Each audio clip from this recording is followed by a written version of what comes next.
Hello मेरे प्यारे बच्चों, तो कैसे आप लोग? उम्मीद करते हैं आप लोग अच्छे होंगे, स्वस्थ होंगे और अपनी तैयारी बिल्कुल अच्छे से कर रहे होंगे। तो आज की क्लास में हम लोग पढ़ने वाले हैं क्वेश्चन नंबर 9, जो प्रश्नावली 11.2 का अंतिम क्वेश्चन है क्लास 9 का।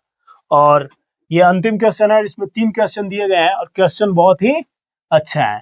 क्वेश्चन को हम लोग अच्छे से पढ़ेंगे, इसके बाद बढ़िया से इसको सोल्व करने वाला है, बहुत ही ईजी वे में।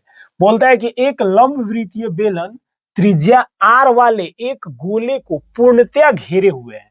तो ज्ञात करना है गोले का पृष्ठीय क्षेत्रफल, बेलन का वक्र पृष्ठीय क्षेत्रफल और ऊपर 1 और 2 में प्राप्त क्षेत्रफलों का अनुपात ज्ञात करना। बहुत ही सिंपल क्वेश्चन है, बहुत ही इजी वे में सोल्व हो जाएगा। तो देखिए ध्यान से, सबसे पहले यहाँ पे बोलता है कि एक गोला है और उस गोले के जैसे एक गोला हो गया, ये इसका हाइट इतना दिया गया और एक बेलन भी है जिसकी ऊंचाई जो है क्या है, इस गोले के बराबर, एकदम गोले के बराबर, एकदम सेम हाइट का, उतना ही हाइट का गोला भी है और उतना ही हाइट का बेलन भी है। और ये गोला जो है बेलन के अंदर है। तो बोलता है कि बेलन का वक्र पृष्ठीय क्षेत्रफल बताइए और गोले का वक्र पृष्ठीय क्षेत्रफल बताइए।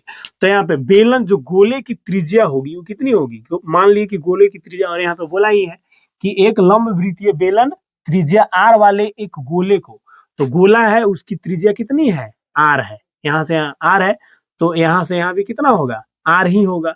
और यहाँ से यहाँ भी कितना होगा? r होगा। ये चारों तरफ कितना होगा?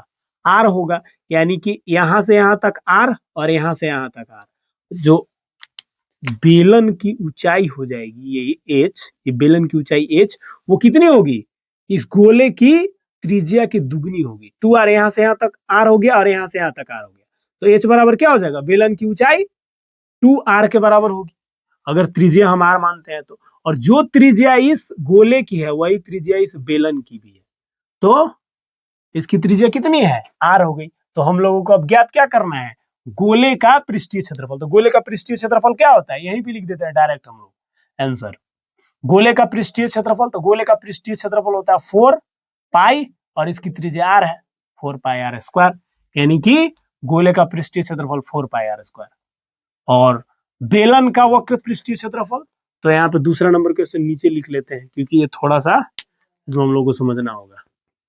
तो बेलन का वक्र पृष्ठीय क्षेत्रफल, तो बेलन का वक्र पृष्ठीय क्षेत्रफल क्या होता है?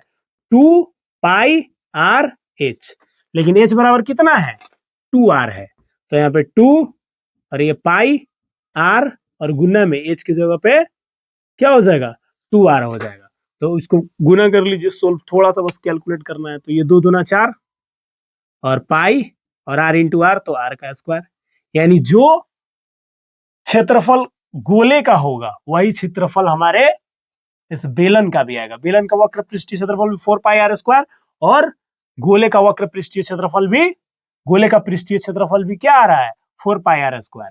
तो दोनों का 4 पाई r स्क्वायर, 4 पाई r स्क्वायर आ रहा है। तो दोनों का जो तीसरा नंबर क्वेश्चन है, थर्ड नंबर क्वेश्चन, वो बोलता है कि 1 और 2 में प्राप्त क्षेत्रफलों का अनुपात।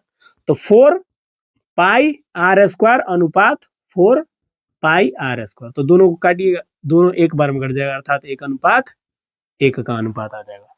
सिंपल क्वेश्चन है, लास्ट क्वेश्चन है था और बहुत ही इजी था। इसमें डाउट नहीं होना चाहिए आप लोगों को किसी भी प्रकार का।